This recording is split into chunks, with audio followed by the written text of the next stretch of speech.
Hey, what's up, everybody? It's me, Danae, and I'm here with a message for you.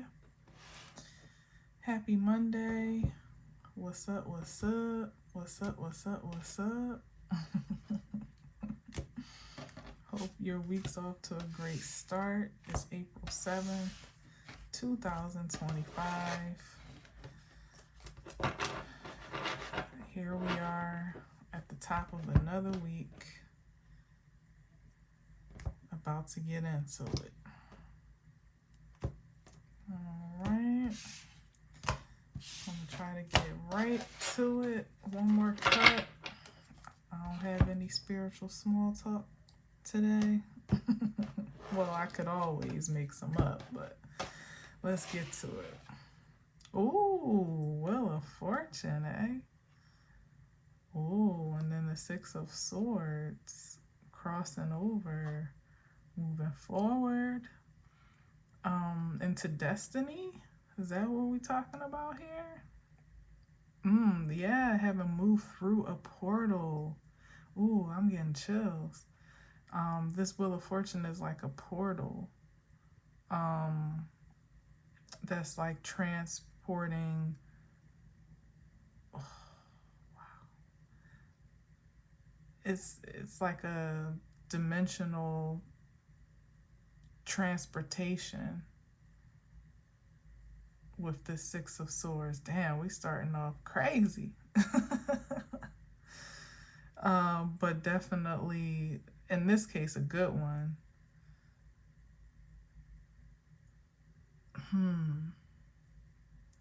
This Wheel of Fortune can also be, it can be karmic. It can also be dharmic. So I guess, the highest inflection, especially with the Six of Swords, is that you're moving from turbulent waters, maybe challenging circumstances, to much more peaceful and fluid circumstances, to an ideal reality. So yeah, but it's faded. It's like nothing's happening here that isn't supposed to be happening. But of course, there is a co-creativity and fate by way of our choices. And in this case, I would say by way of either decisions, ways of thinking, perspective. Okay, perspective. Choice of perspective.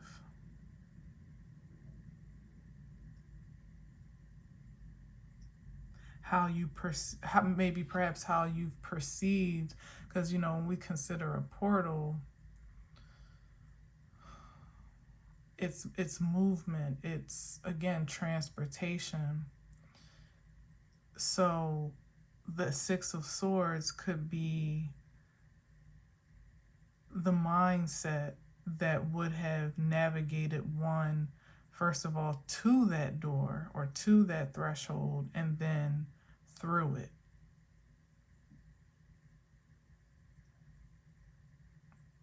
Because a lot of times, well, from what I believe, I can't say a lot of times, but from what I believe, with fated events and with destiny, the prophecy, is written as it is. The determination of fate is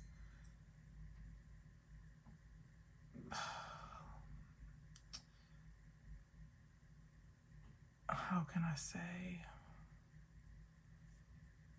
It's like there being a destiny fated, or destination, let's say. Let's make it more practical.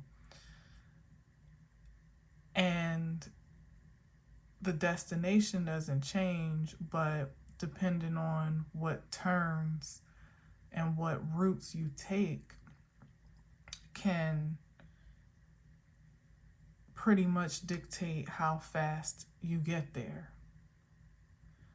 I suppose it could determine whether you get there at all in some cases, but I'm talking about in the best case scenario here where there was a destination in mind, mapped out, or at least pinned, let's say. But the route, the map, the roads, the way, the ways, were to be determined by the traveler, him or herself. So now we're talking about time travel and dimension, timeline jumping. So yeah, so there was a destination and a like a ideal outcome, even, let's say, but it would have had to have been navigated by a series of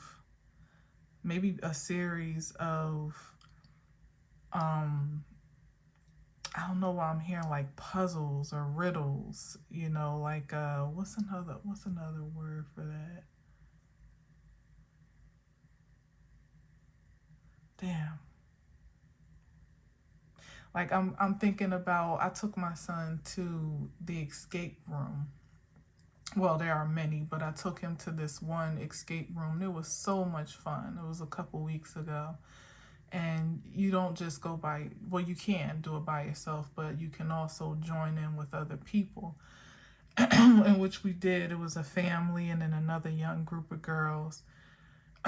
Super duper fun. It was like 12 of us all together, and the theme of the escape excursion was playground or recess or something. It was like school, and then you had to pretty much make your way out of the classroom into the playground for recess, and then there was another secret room, and it was just all these things, and we all made it. We did it, and it was harder than it was the easiest one, but it was harder than you could imagine. And it took like all of our heads put together, working our own little separate corners of the obstacles, but then coming together at times, and ultimately at the end, us all working together on one accord to escape this obstacle course, this room or multiple rooms, so to speak. And it was so much fun. But I don't know why I'm saying that right now, but that's coming up for me in terms of,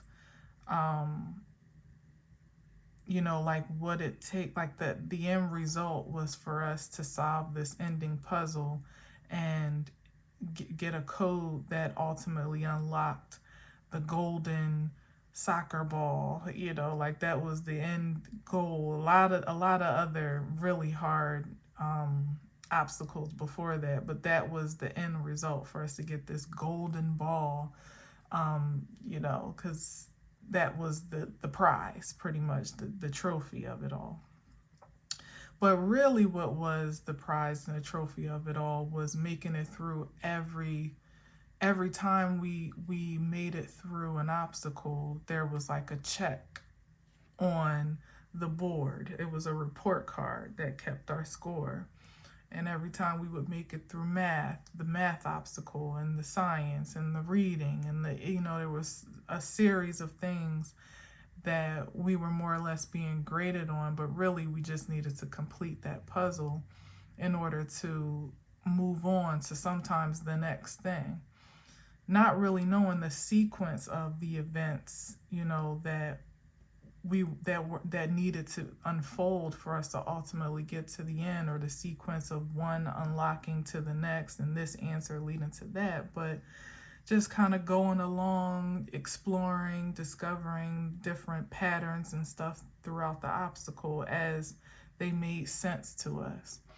And there's something kind of something about that as to how life goes, particularly when you have the intention to be on a certain path. And sometimes just by chance and accidentally you stumble across this and that. But when you definitely have the intention to escape or to liberate yourself or to be released into some, I don't know, like ideal experience, or released from an unfavorable one, or to achieve, let's say, practically speaking, get that golden ball, sometimes it's through a series of obstacles by which you couldn't have done so without solving or at least encountering every single one. And there lies the implication of the turbulent times, the trials and tribulations, crossing over to more peaceful and calmer waters. Again, fated destination, fated destiny that you couldn't have gotten to unless you had these confrontations or these experiences. And also somehow not knowing that some of the experiences that you were having were actually in many ways accelerating you to some other destination, sometimes of which you don't even realize, you don't even really you haven't really idealized. You know what I mean? Because that's another thing too, especially when we're talking about a portal. It's one thing, and that's kind of how the escape room was. They don't tell you the secret rooms and things that are, of course, like, you just know that your objective is to get out to recess, but you have no idea how you're going to do that trapped in the classroom. And then once you get out to recess, you have no idea that some other puzzle you're about to solve is going to lead you into some other secret pathway. It's just like one thing to the next, and where you just think you want to go out to play, you don't even realize that there's so much more to the game or to the experience than that. And in part, things about it that you couldn't have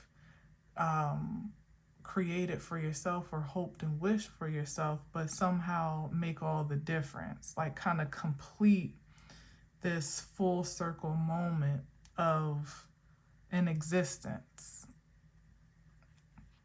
I don't know. It feels deeper than that, even. It really does. But the major, of course, is the Wheel of Fortune, but I can't help but, really zero in on these swords, and that being maybe the keys that would have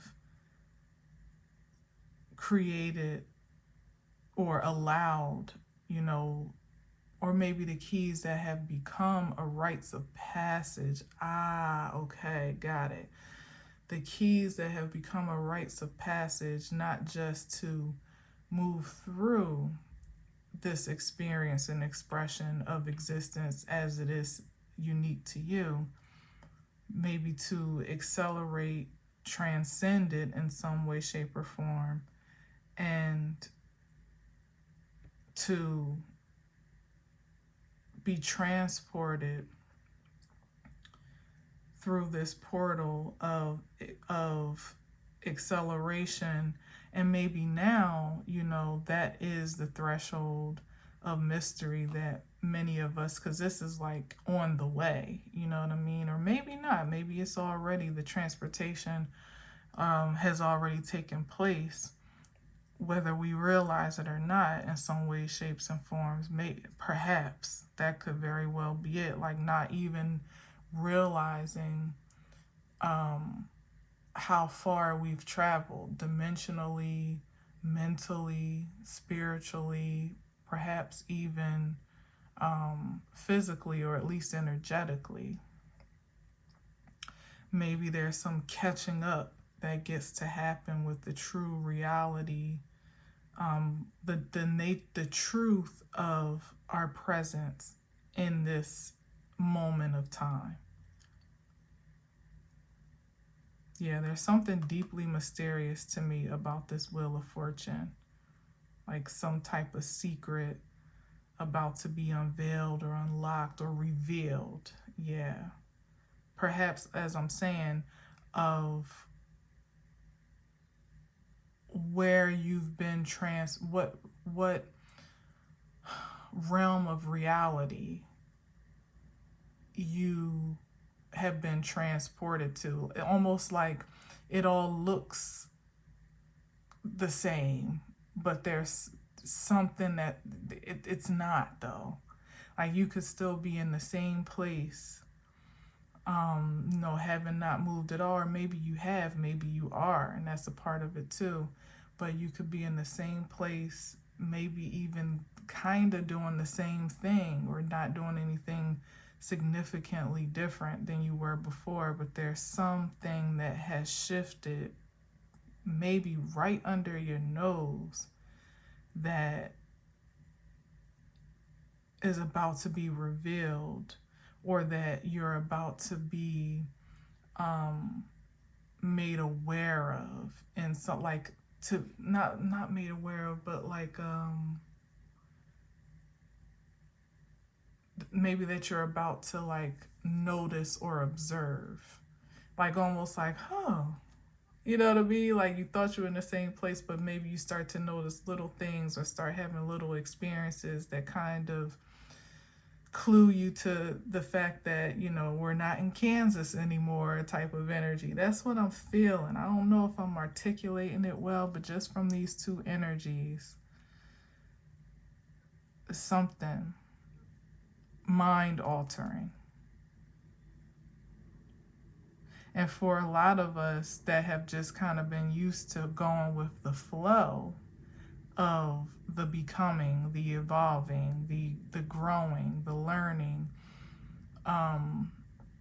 the testing, the trials, like so on and so forth, whatever the universal order calls for, we're used to going with that flow. Sometimes you may not even realize that you have reached a certain point of destination, maybe even the destination itself, perhaps.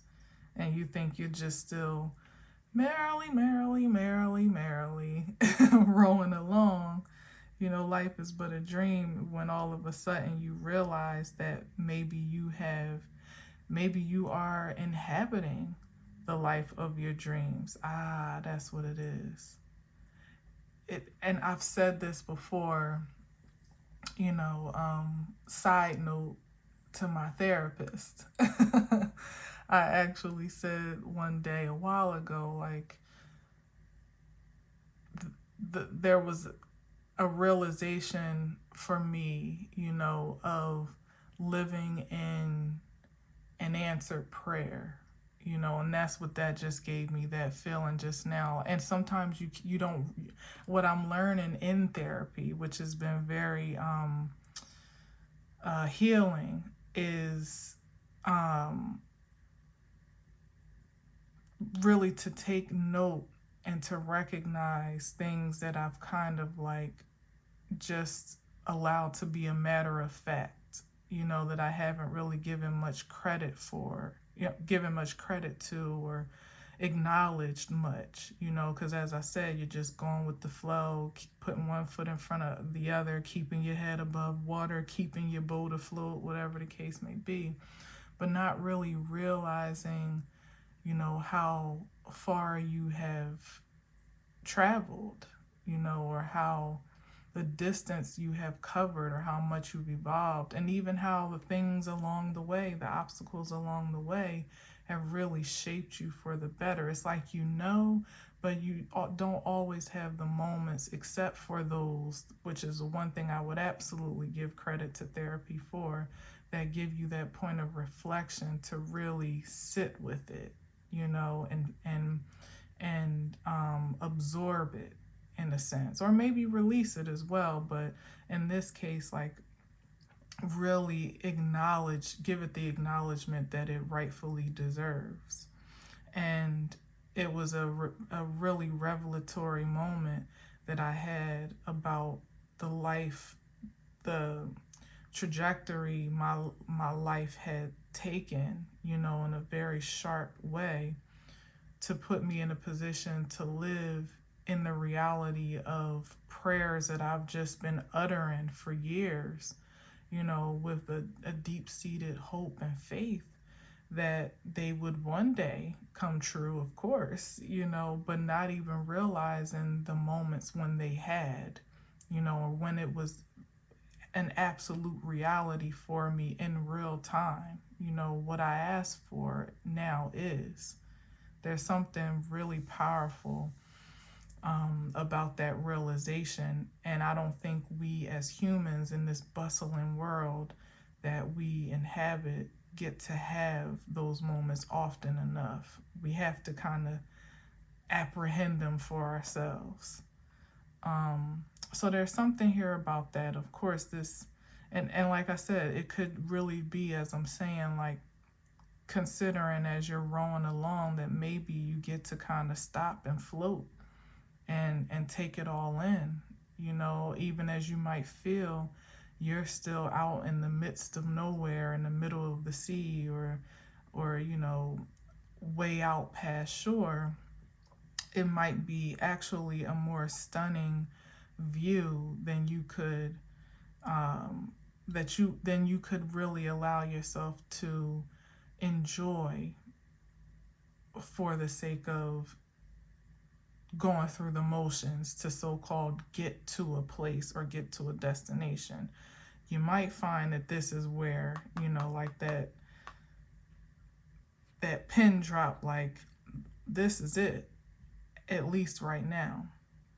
This is so significant of a stop, or a location or whatever, that it really is necessary for you to reverence it for what it is before you move on, or maybe deciding that moving on is not, or moving at all perhaps, is not really the focus. Maybe it's the right here that is. So, and that's the mysterium of the portal itself, because it could be that it's not a matter of physically being transported anywhere, as I said. Like, it's really about a change of your perspective and your mentality, or your way of thinking or seeing, visualizing your reality as it is. And perhaps, like I said, thinking about, having visualized a reality, and then taking notice that now it is the reality. It is the experience.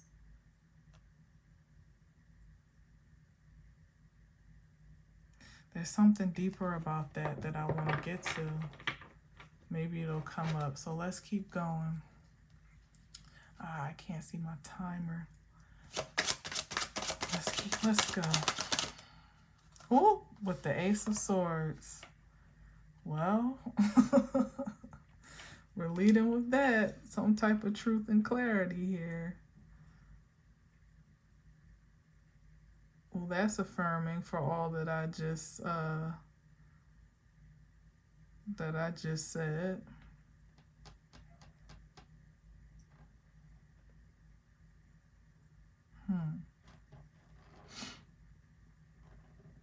Destiny, transportation, portal, timeline, shifting.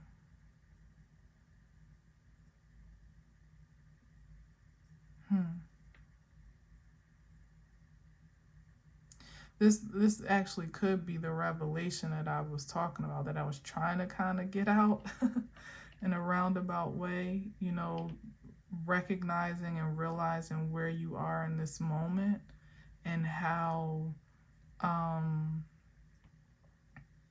and like allowing that to reflect to you what that actually says about you, you know, because our experiences really do paint well, is that fair to say? I would say so in a lot of ways.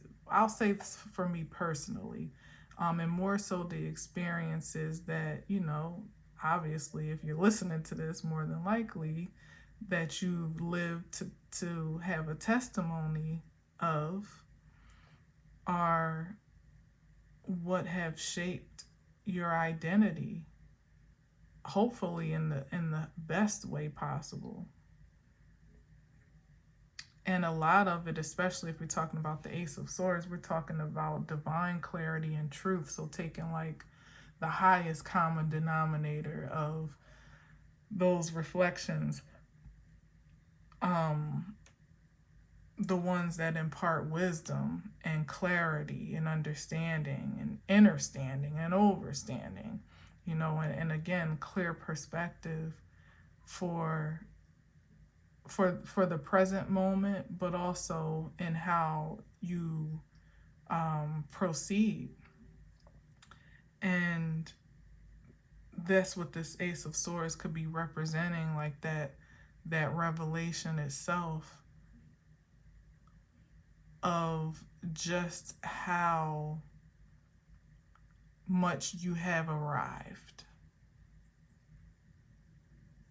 I mean, like any trip, you know, like, or any journey, I should say, you could have other destinations to aspire to. You know, there could be other pins and points and stops on the map, but the point of presence in this moment is clearly very significant for me to highlight or to draw your attention to, so that perhaps it can be reverenced in all its glory, reflectively, so that you can reverence yourself in all of your glory. There's a reason why that matters right now.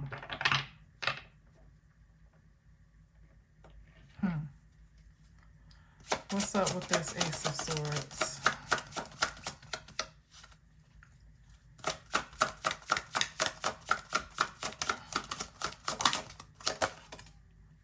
Ooh, Page of Swords. I mean, Page of Wands.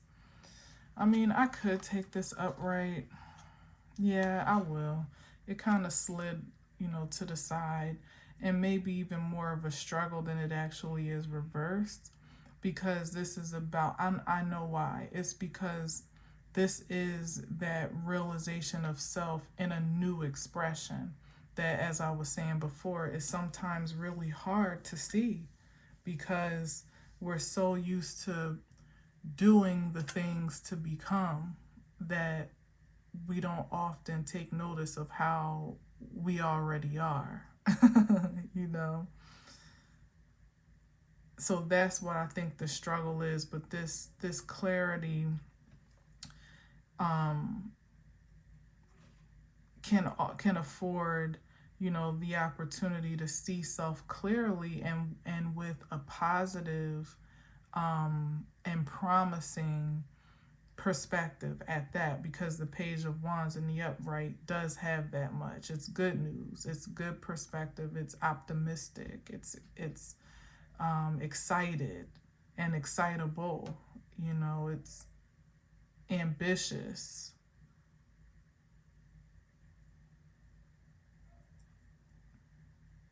And it could, I mean, it could be this message here, but it also literally could be good news or some type of message that is going to really affirm what I'm saying here. It's not the Page of Pentacles, which would be more tangible.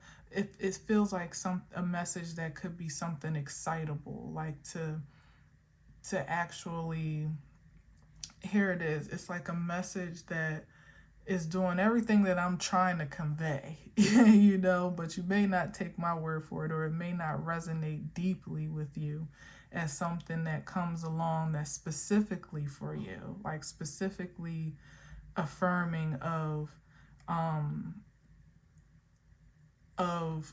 why you have the right to be confident and to continue to pursue your passions with enthusiasm, and why you are, especially of a divine nature, like affirmed as to why you are trusted to explore your passions more freely. Even, you know, this is without inhibition here with the Page of Wands. Like, it's going to be something affirming, maybe a message, an email, and it could be subtle. It might not even be no, it's the Ace of Swords though.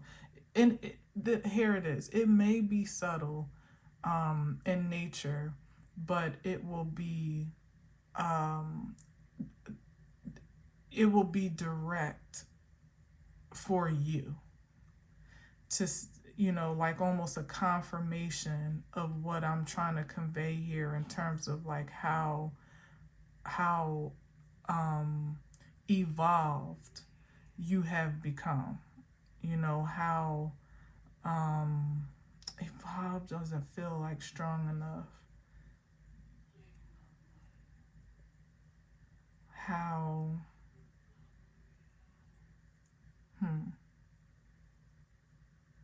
I guess that's where we're going to have to, how advanced, maybe, how much you have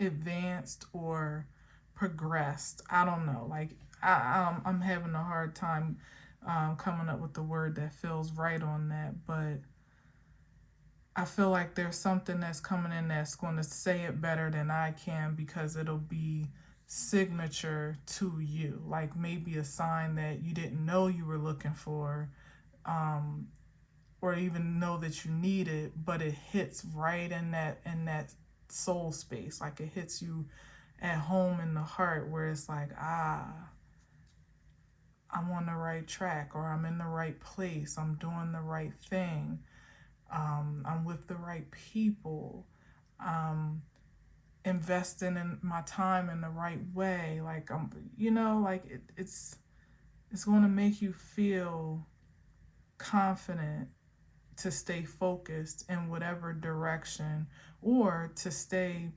content in whatever space that you currently are. I'm gonna leave it there. I'm gonna leave it there. Let's go.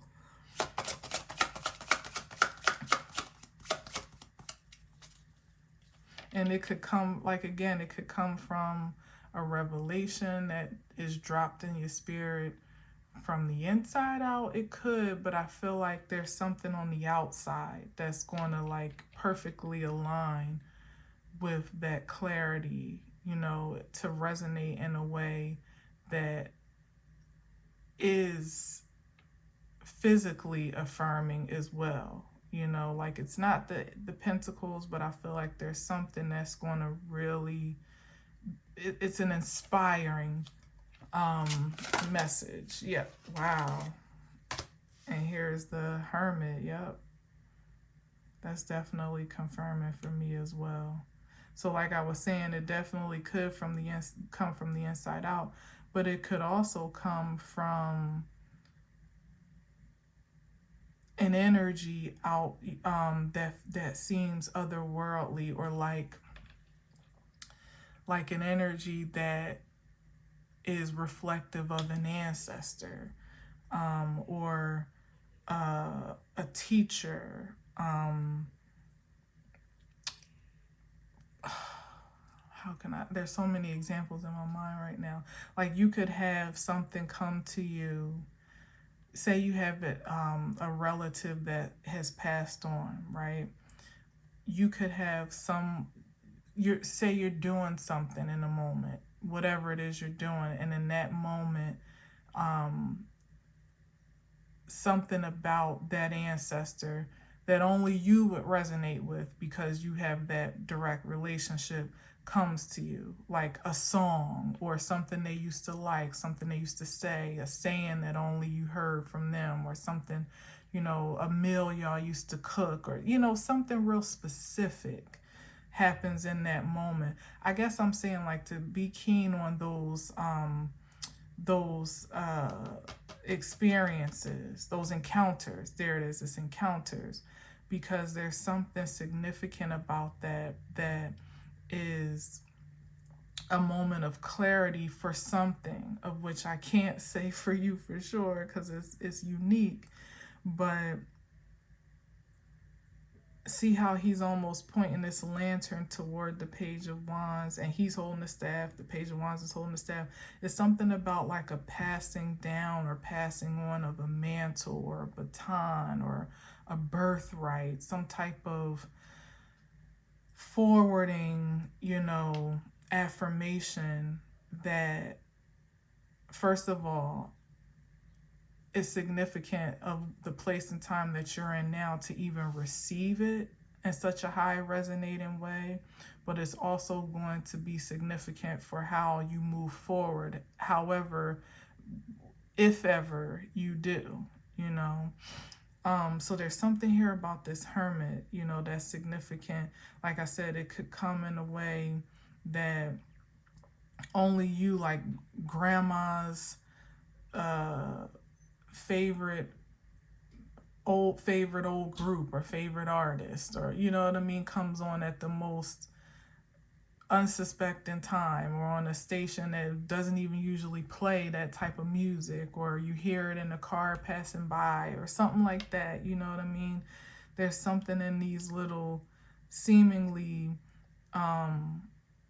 coincidental encounters and occurrences that is saying a lot, and it might even be pointing you in a specific direction, especially considering what you're doing in that moment or what you're thinking about in that moment. There's something about timing too here, especially with the leading with the Wheel of Fortune, to really be alert and aware of what's coming through your, what's piquing your senses, and what's in your physical connections or stimuli you're experiencing at that moment.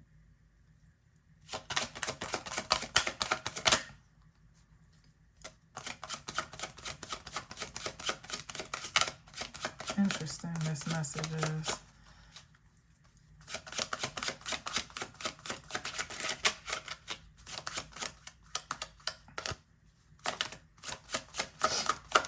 Nose is itching.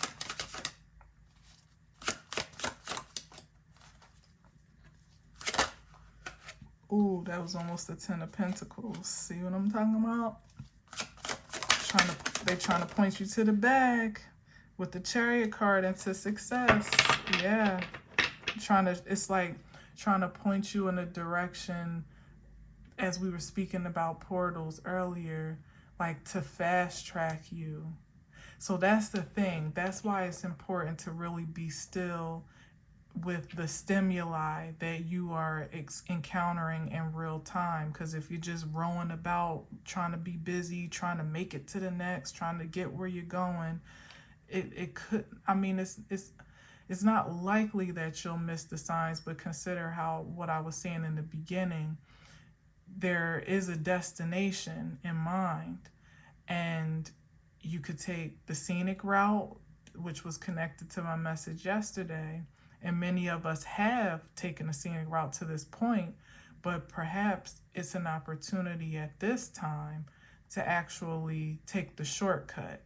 And the directions or the signs and signals for the shortcut, the fast track to whatever that is, could be coming by way of like a supernatural sign or signal, again, that only would resonate to you, but is that you'll find, you know, it might even be something that you kind of would blow off, like I said, as a coincidence, but you might find that it's exactly the direction that you needed to cut your travel time in half, especially considering I was talking about timeline jumping, shifting, you know, like fast tracking, accelerating.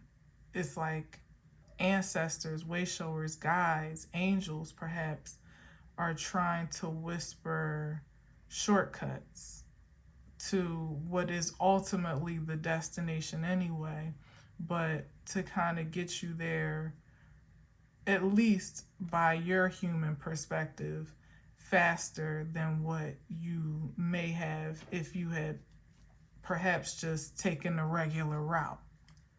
You know what I mean? It could even be something so practical as you're working toward your 10 of Pentacles, you know, lifelong legacy, generational wealth in one way that seems like, you know, the ideal route to go. It makes sense. Not realizing there's a short pivot to the left of something that you probably took for granted or were thinking, I get to that later or next or whatever, that might actually be the thing to get to the thing faster, and you still can have all that it is that that you're aspiring to have or be or do. And maybe even, you know, it could even shift what you want altogether on account of that pivot. You know what I mean? Like taking a sharp left when you were headed straight, or, you know, to the right or whatever. You know, something about that here. And Lord knows I'm listening, because sometimes, even with my hypersensitive self, I know sometimes some things go over my head. And I'm like, you know what I mean? Like, oh, okay. Yeah, here the Two of Pentacles. Yeah, to kind of beat the struggle, you know, like leading you out of the struggle, out of the imbalance, so that it's not really, to almost kind of like guide you where you either may be uncertain, or you may be in a position where you're weighing multiple options, you know, like literally deciding between the left and the right, you know what I mean? And it's like there's some energies that kind of want to make it easier for you to kind of take the guesswork out of it. But sometimes we're too focused on all that we have to manage, you know, especially here it is with Pentacles now, you know, in the tangible sense, time, energy, like we even considering the human reality of time when we're being called to an aspiration that exists beyond that, you know, beyond that limitation, to kind of take us off the hamster wheel in a sense. Like, oh, I'm here for it, ancestors, let me know. Because, shoot. Yeah, that's literally what that is. This is this human being grappling with the concept of infinity as they know it, which is quite limited, as we know it, which is quite limited. And there is an ascended perspective. Here we go again. Remember I said that Six of Swords is about shifting your mind, your perspective of maybe even time itself, you know, certainly of limitations within it. And it's like there being a guide that wants to show you life beyond that limitation when you are without distraction from where you may fall short or where your hands are tied, you know. Again, like having an expectation to get something done in this specifically determined plan of time, like, okay, I gotta do this to do this and do this to do that and da da da da da. Like everything has its point of order. And that's fine. Nothing's wrong with that. That's human. But there's an elevated understanding, overstanding, and understanding here that's available that will put someone on a completely new path of power, of creativity, if nothing less, if nothing else. But it's given power because all of these energies are speaking in more, given a more supreme resonance than the face value of them, you know, typically. So it's something bigger here, which is, even that in itself drawing me to see beyond the conventional value of the cards to connect with something that's a little bit more high vibrational or even deeper. 6:30 on the clock as my phone just lit up. June 30th could be significant. 63, which equals 9. 9 definitely could be significant. Bringing something to a completion. What? My God. The 9 of Pentacles. Woo! Oh my gosh, this is wild. That's like...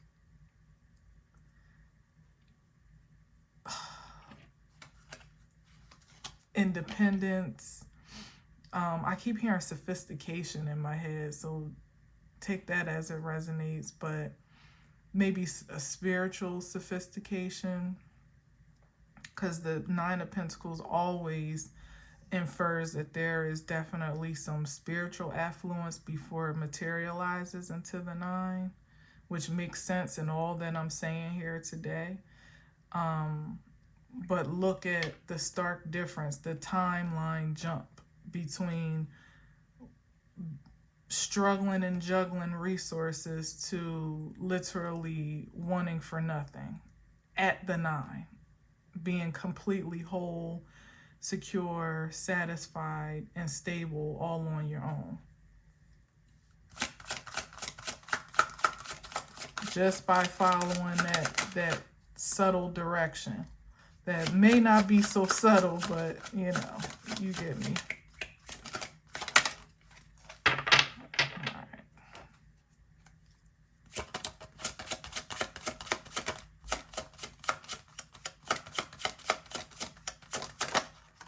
Ooh, with the Tower. Something shocking. It's like life-changing, sudden. So this could either be the circumstances by which this transference of energy occurs, you know, or it could even be, like I said, the sudden turn or shift or trajectory itself, you know, almost like taking your hands off the wheel in a sense that almost feels like, you know,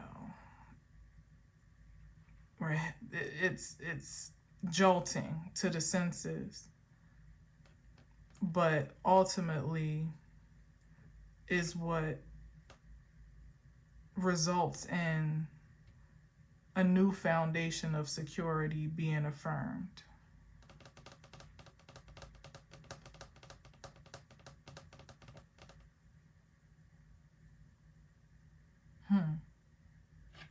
Let me go to the next one.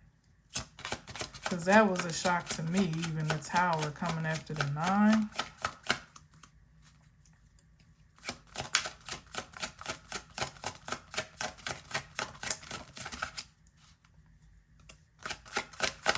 Let me clarify this Tower. Yeah, okay. The 2 of Cups. Yeah, and that's the balance out. So it could be The shock to the senses, and see how it's throwing the whole balance. So y'all know how I likes to keep everything in balance, you know. And this is throwing it all off, and that could be very well be the shock to the senses is some partnership that kind of disturbs the peace and complacency of independence, meaning literally solitude or singlehood. That could be the wild card. That was, you know, that you may not necessarily have prepared for or planned for.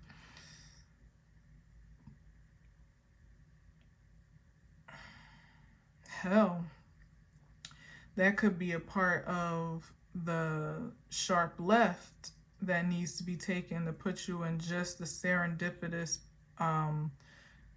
path to encounter this connection,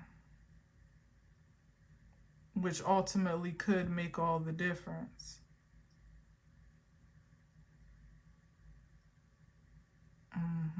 There's something about this here.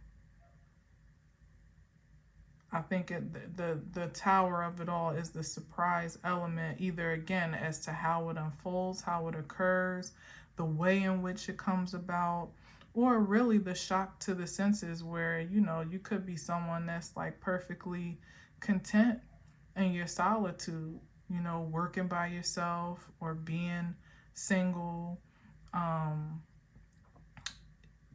kind of having things figured out on your own, on your own accord, not really feeling too dependent on anyone or anything in particular. And there could be, you know, a disruption to that agenda that, I mean, for the most part, I would imagine, especially amounting to the Two of Cups, that it would be a pleasant one, but just would be a cause for readjustment and realignment. Because once it's more than you to consider in any particular relational form, professional, platonic, romantic, you know, whatever, there is the, you know, the consideration and the expectation to compromise, you know, to at least consider you know, another energy in your frequency.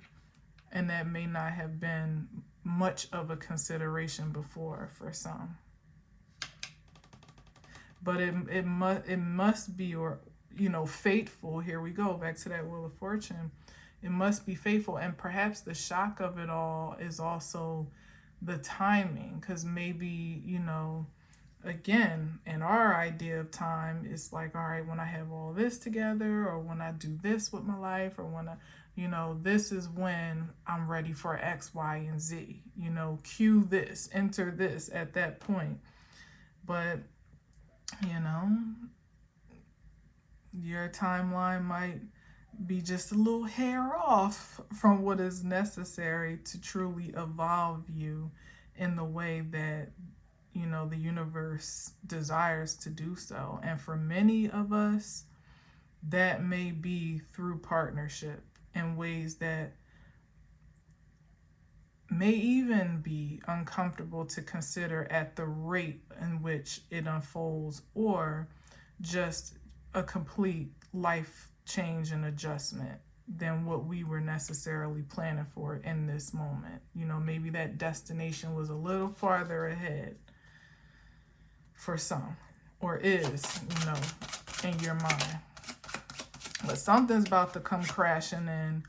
But like I said, Two of Cups, you're gonna like it. You're gonna love it, actually.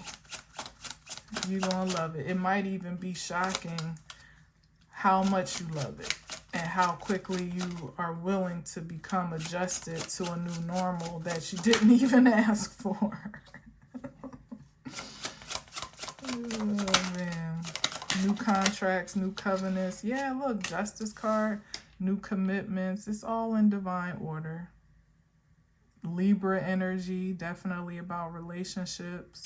And I forgot to actually look up when Venus goes direct, but I'm sure that could have some impact on well, I know it has a great deal of an impact on how relationships are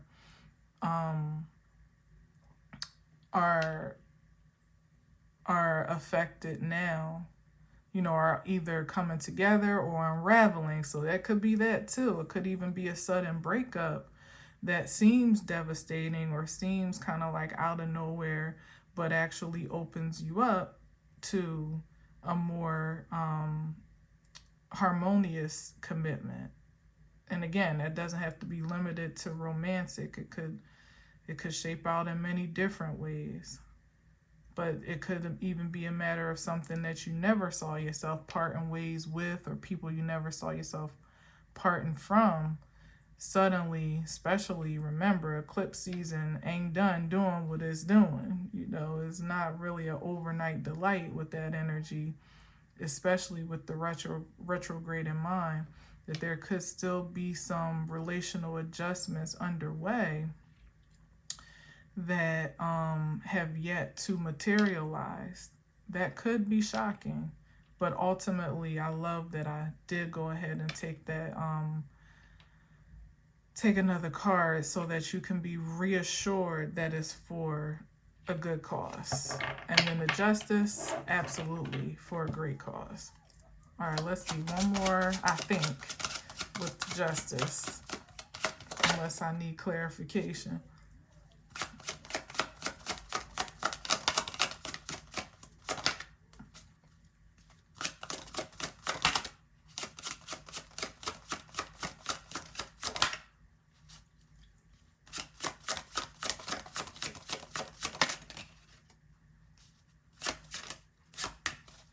Started fresh. These cards have been a little bit stubborn today. I also noticed that might be something to consider as well, where you might be resisting change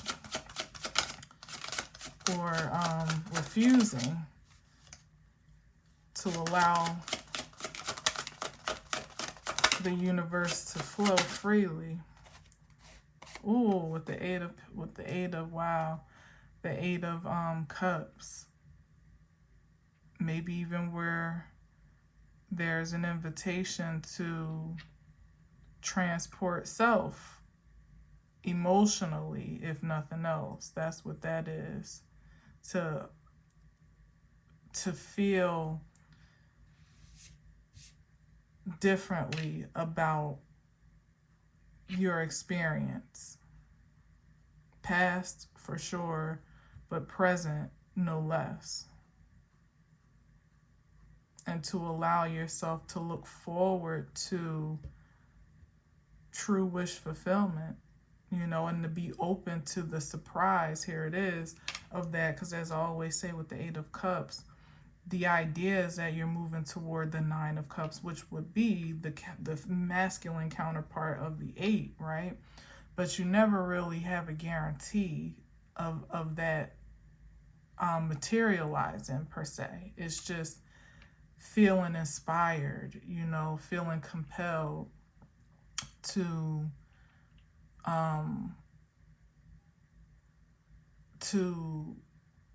pursue fulfillment, to pursue maybe even happiness, when you come to a point of decision where you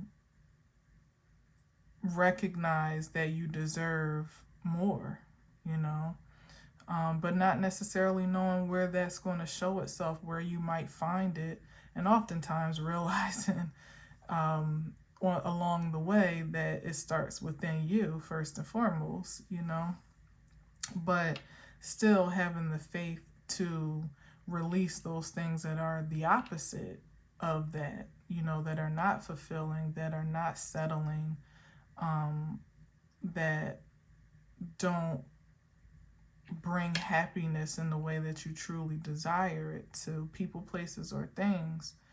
And also being feeling justified, with this justice card, to do so, like unapologetically, not feeling like you owe anything or anybody an explanation, or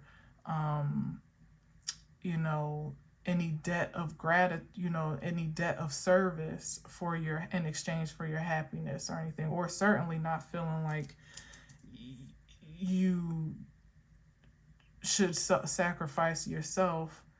How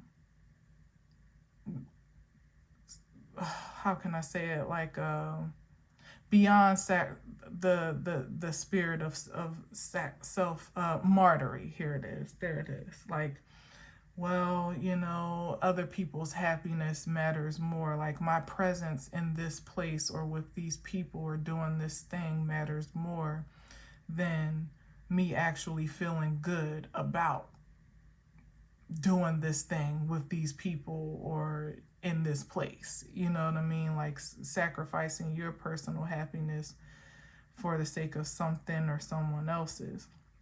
Anyway, long story short, I feel like there is a liberation from that here. Someone that's seeking fulfillment and balance and in a fresh way in their life. And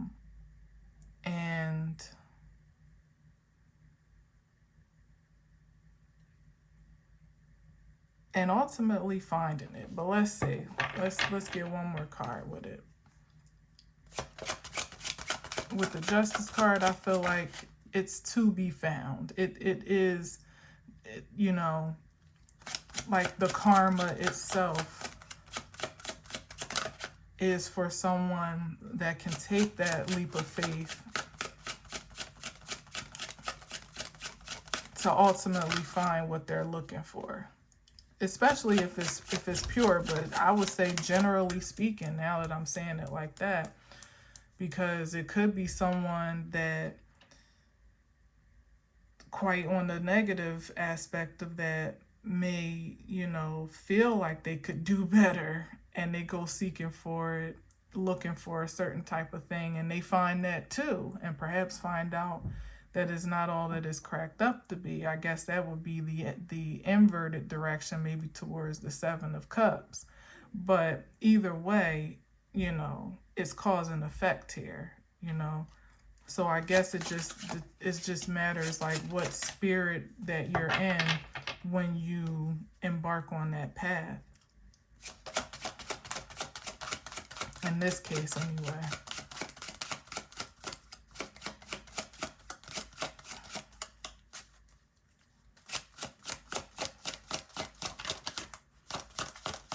So again, it's all about perspective. Was that no, that was a Temperance. I'm not going to take it because I feel like it needs to fairly pop up, but that was the Temperance.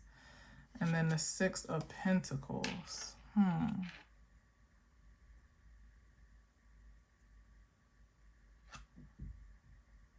This could be, finding your tribe, or finding, again, I did say cause and effect. So this could be, what is that? I might have to take another one. It definitely could be finding your way to a place where there is reciprocal energy, where there's an equal give and take, again, a harmonious, balanced exchange. But this feels more communal than it does relational, like specifically more communal than relational, which I'm not sure why there would be a need to make such a significant suggestion here.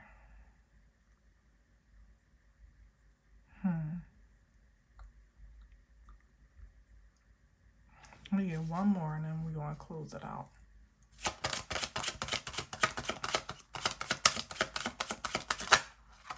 Oh my God, and the Temperance came out. I was like, no, it was supposed to be me, and you went ahead and kept going. Okay, so this is about definitely alchemizing a spiritual experience in to matter in a physical form. Something is mysterious here though, because we got the Eight of Cups, which is kind of going off onto a path to find fulfillment, maybe perhaps finding it within community and that being the balance. Okay, so that could be it too. Again, as I was talking about here, where someone might be, as I said, this is okay. So I was saying something about maybe being used to working on your own or doing your own thing, walking your own and being in spiritual solitude, walking your own lonesome path.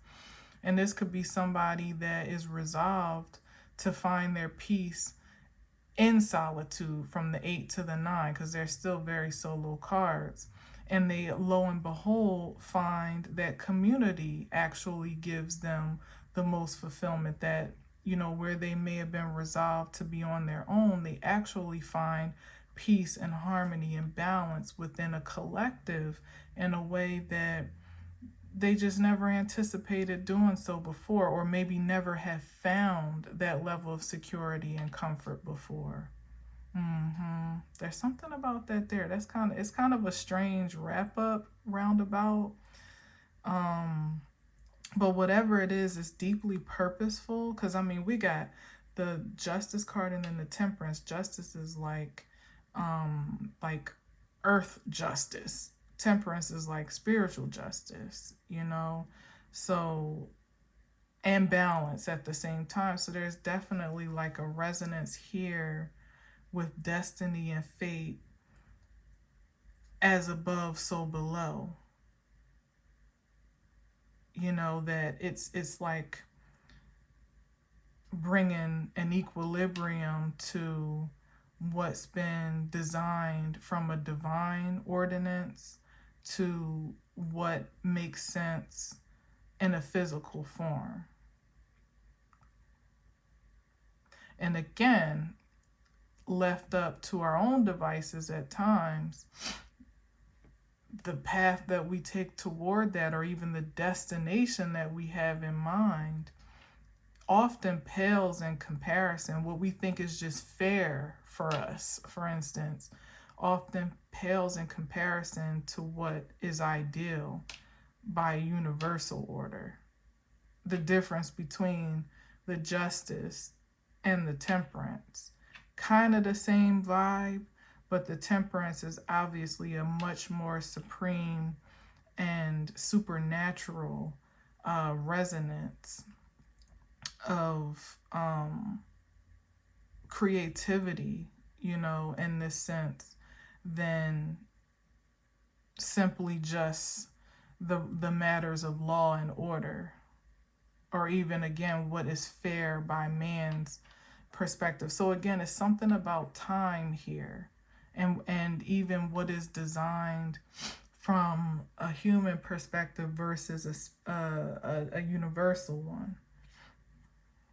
What is even fair, and favorable to ask for, imagine, and actually perceive and receive, is like it's being supersized here. And where someone may think it's in, some people may even kind of be not condemning themselves, but like, they, because of their life experiences, for some it may be hard to really perceive yourself in connections, or even within a collective where you fit in and where you're accepted and you're honored and appreciated and valued. So some may have resolved to kind of just be, on their solo mission for the rest of their life, to, in a way that they feel they can truly secure their own peace of mind. But lo and behold, like I said, the surprise gotcha is that you may stumble upon a tribe of folks that need you just as much as you need them. That's the Six of Pentacles. It's an equal exchange of energy.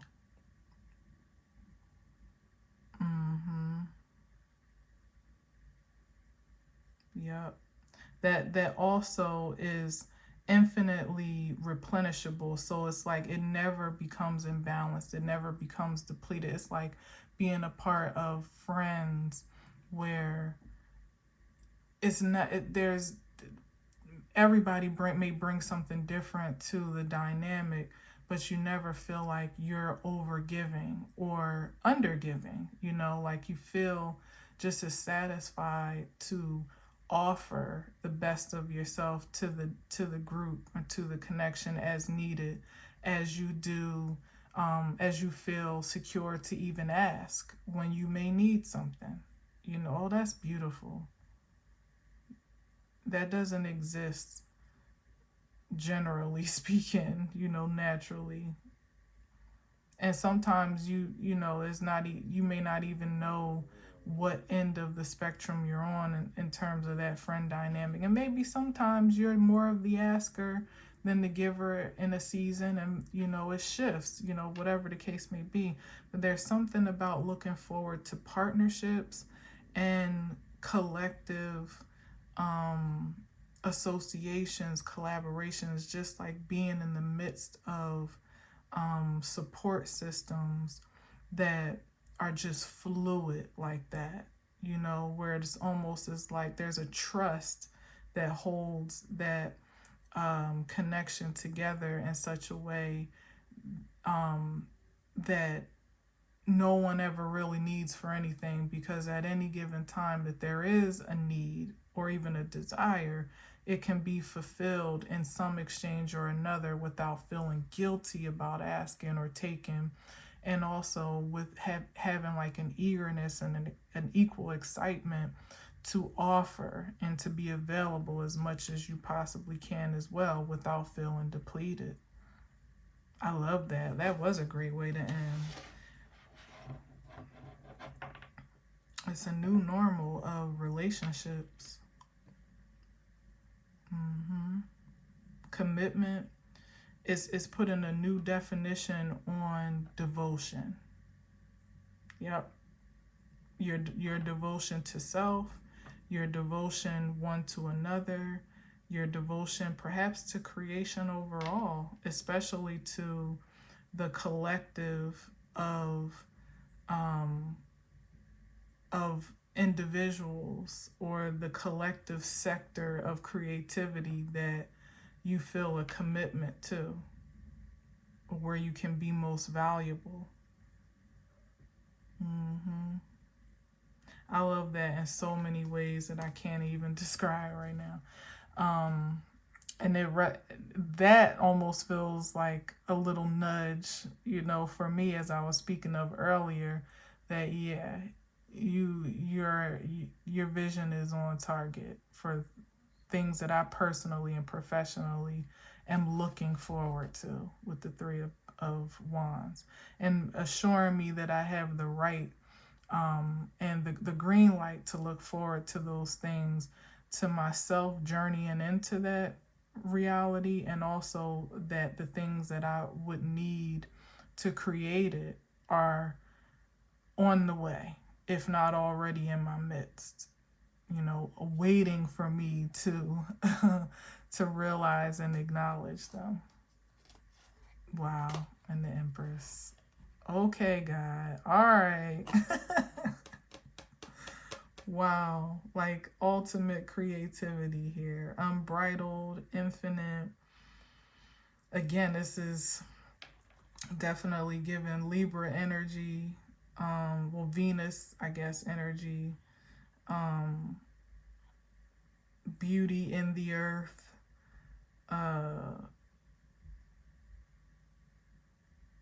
Right? Libra, right? I'm not tripping, am I? Venus, I mean, yeah. Not Taurus. Maybe Taurus too. Maybe that's the Venus, because they kind of... Wait, am I tripping? No, yeah. I think so. But anyway, you get where I'm going with this. Definitely a high resonance of love and affection, compassion, nurturing, taking care of, and all, like creating and taking care of, you know, is something to, and also being taken care of. I love that too. Like really looking forward to, again, like this two-way street of connection, and of not just connection. Nurturing feels too la-di-da. um what's another word for nurturing?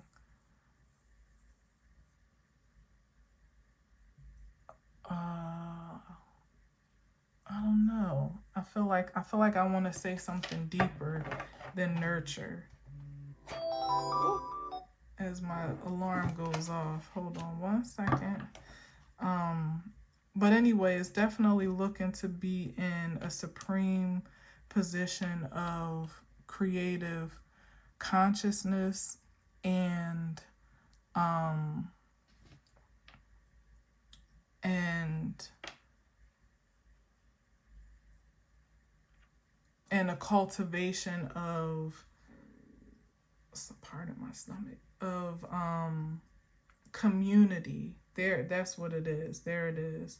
Like a cultivation of a community where that is the creed, you know, where everybody's on that wave, because that's what the Empress does. Like, she gives life, she gives birth to legacy, you know. And of course, you know, not all your children are going to be exactly alike, but when you consider there's a certain nurturing that is impressed upon your creativity, or impressed through your creativity and impressed upon your creations, usually that DNA uh, is continuous throughout that um, throughout that bond of sorts, like that familial bond. Hold on, I just want to look up nurture, and then we're out of here, because I just feel like they're, as the sirens pass by. Nurture.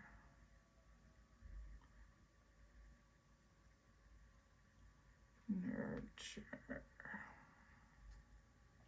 Another word for nurture. Breeding. Um,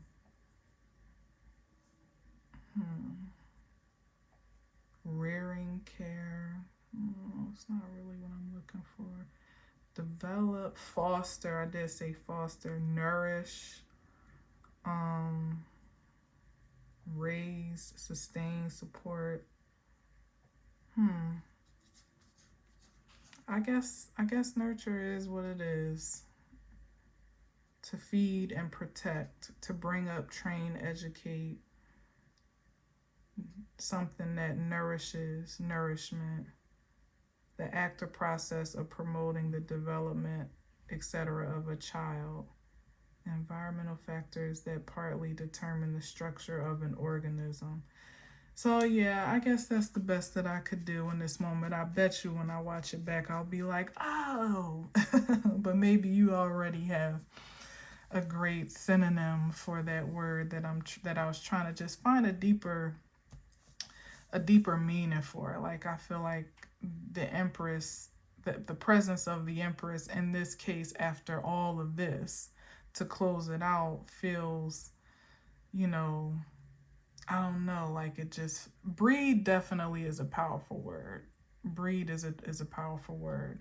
So it's something about the energy that is bred just simply through the intentions and the presence of someone that is in conscious control of their creativity, someone that knows just how deeply they impact life, you know, and and legacy, and that takes it very seriously. And I think for most of us, we most of us are conscious of our intentions to be all of that, but here it is. I feel like many of us are so determined to get to that place, that position. Here it comes all back around.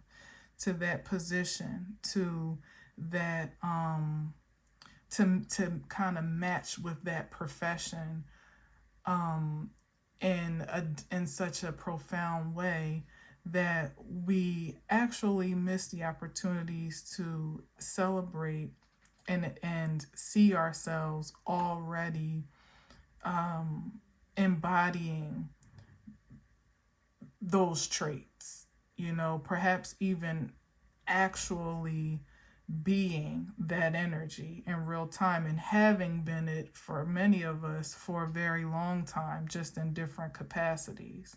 So that's what comes back around to one when I was saying, like, really coming to terms with who you already are without always feeling like you're needing to get to a place or fill in a mold or, grow into your shoes or your pants or whatever the case may be. Like, just really recognizing that you already fit, you already fit that role